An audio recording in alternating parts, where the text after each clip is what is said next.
All right, so you're in the fashion industry, whether you're selling clothes or designing, and you want to know about intellectual property and fashion, okay? Well, I'm attorney Candace, and let's talk about it.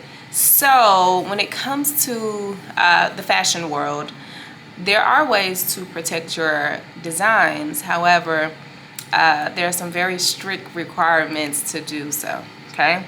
So most often artists are creating different clothing, shoes, whatever, and then they see other companies creating the same designs, okay? And the reason is because, you know, whatever you've created probably doesn't fall under the requirements to protect it with intellectual property, okay? And so everybody knows about trademarks, but there's a specific trademark for people in the fashion industry, and it's called a trade dress trademark, okay? And that particular trademark is basically saying if you have a certain type of design that you want to protect for your brand, then you can, but here's the caveat. There are 3 requirements. So one, you have to show that your design is distinct, okay?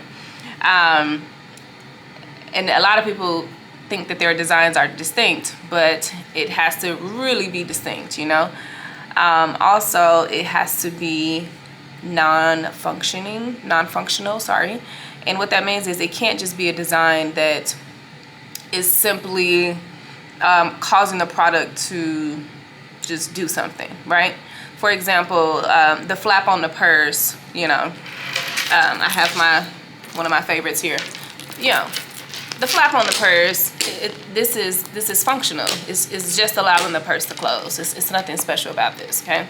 So it can't be just a functional aspect, you know, type of design, right? And then the last thing is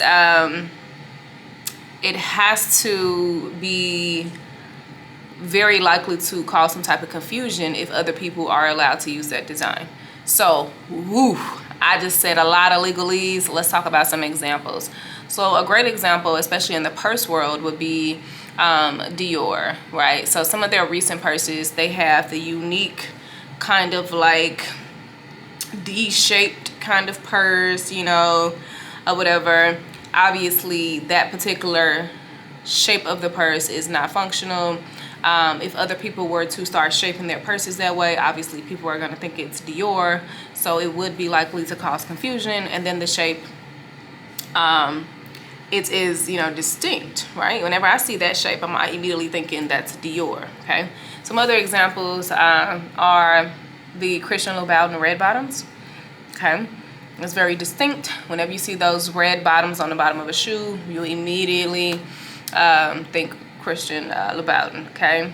Also likely to cause confusion because Christian Louboutin did something super distinct, putting that red sole on the bottom of the shoe. If anyone else tried to do it, of course, it would definitely cause confusion between the brands. People would think that that's, you know, red bottom, Christian Louboutin, right? Cool. And then putting the red bottom on the bottom of the shoe, it's not functional. The red itself is not for the purpose of someone, you know, being able to wear a shoe. No, the color red itself is not non-functional, right? So it's for a whole different purpose. So that's an example. Another one is of course, you know, the Tiffany blue. Can't talk about trade dress protections without the Tiffany blue. They're infamous for protecting their Tiffany blue color, so that, you know, no other jewelry companies can use that particular color. So those are some examples. So in the fashion world, when you're, you know, creating things, and I know I just mentioned a ton of freaking jewelry, purses, whatever, but you get it. But in the fashion world, when you're creating these designs, the more unique you can be, then the more likely you are to get approved for a trade dress protection and be able to stop some of these other companies from replicating your designs, okay? All right, but always remember, you want to go ahead and get your trade dress, we're just gonna say trademark for right now. We wanna go ahead and get that registered before you release your actual product, okay? So that way, when you start seeing people replicating it, you can go ahead and send out those cease and desist letters and smack them down with a heavy hand. All right, I'm attorney Candace. See you next time.